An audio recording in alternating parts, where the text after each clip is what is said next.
warahmatullahi wabarakatuh. Waalaikumsalam warahmatullahi wabarakatuh.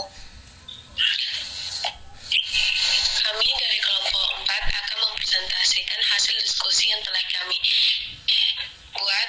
Adapun tema dari diskusi kami pada hari ini yaitu analisis faktor motivasi belajar dalam pendekatan kontribusi kognitif.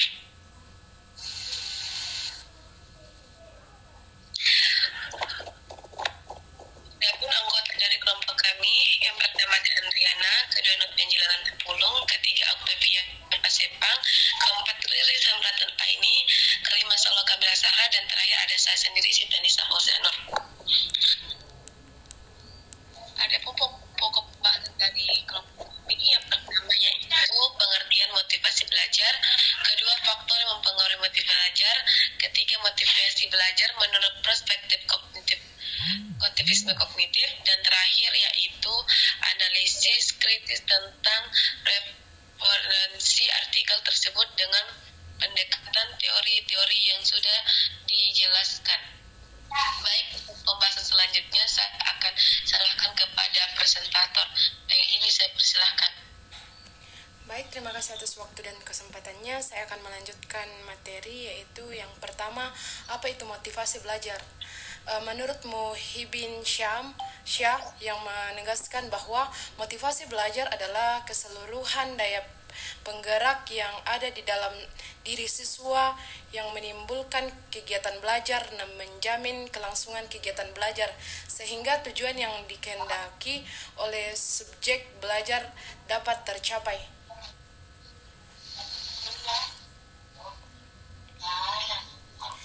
Adapun faktor-faktor yang mempengaruhi motivasi belajar, yang pertama itu cita-cita, yang kedua lingkungan, yang ketiga dukungan orang sekitar seperti keluarga dan teman-teman, yang keempat keadaan, dan yang terakhir itu kondisi ekonomi.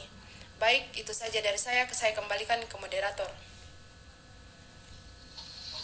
Baik, itulah tadi dari presentator. Selanjutnya saya serahkan kepada presentator kedua untuk menjelaskan materi kita. Ini saya persilahkan. Baik, saya akan melanjutkan pemaparan materi mengenai motivasi belajar menurut perspektif konstruktivisme kognitif.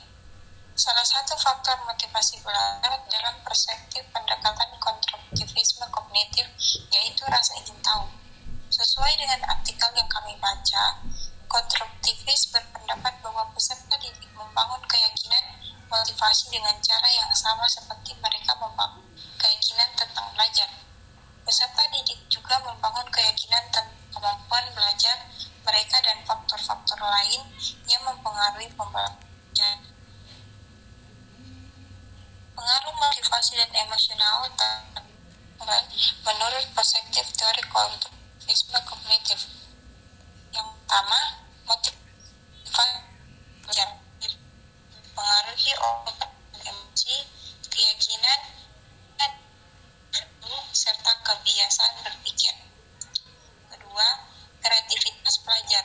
Pemikiran tingkat tinggi, keingintahuan alami, semuanya berkontribusi pada motivasi belajar. Motivasi dirangsang oleh tugas-tugas kebaruan dan kesulitan yang optimal. Tugas yang relevan dengan pribadi dan tugas-tugas yang dan kendali pribadi. Perolehan pengetahuan yang kompleks membutuhkan pembelajaran yang diperluas dan praktik yang dipandu tanpa motivasi membelajar untuk belajar. Mohon untuk mengarahkan upaya ini tidak mungkin tanpa paksaan. Baiklah, itu pemaparan materi saya kembalikan ke moderator. Baik, dari yang tadi disampaikan oleh presentator kedua, untuk materi terakhir akan disampaikan kepada presentator ketiga. Dengan ini saya silakan. Baiklah, terima kasih untuk waktu dan kesempatannya. Saya sebagai presentator ketiga akan menjelaskan tentang analisis kritis tentang relevansi artikel tersebut dengan pendekatan teori-teori yang dijelaskan, yaitu teori belajar konstruktivisme kognitif.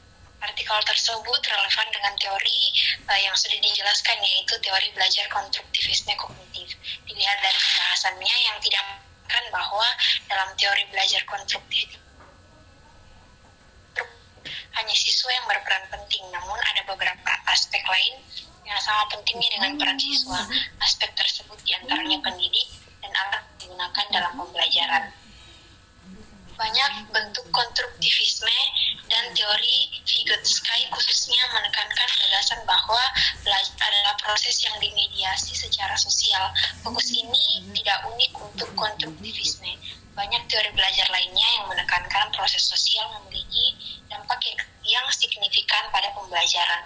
Teori kognitif sosial Bandura misalnya menyoroti hubungan timbal balik yang pelajar dan pengaruh lingkungan sosial, dan peneliti telah menunjukkan bahwa pemodelan sosial adalah pengaruh yang kuat pada pembelajaran. Namun teori Vygotsky, pembelajaran mediasi sosial adalah konstruk sentral. Semua pembelajaran dimediasi oleh alat-alat seperti bahasa, simbol, dan tanda. Anak-anak memperoleh alat-alat ini selama interaksi sosial mereka dengan orang lain. Mereka menginternalisasi alat-alat ini dan kemudian menggunakannya sebagai mediator pembelajaran yang lebih maju, yaitu proses kognitif yang lebih tinggi seperti pembelajaran konsep dan pemecahan masalah. Itu saja pemaparan materi dari saya kembalikan kepada moderator.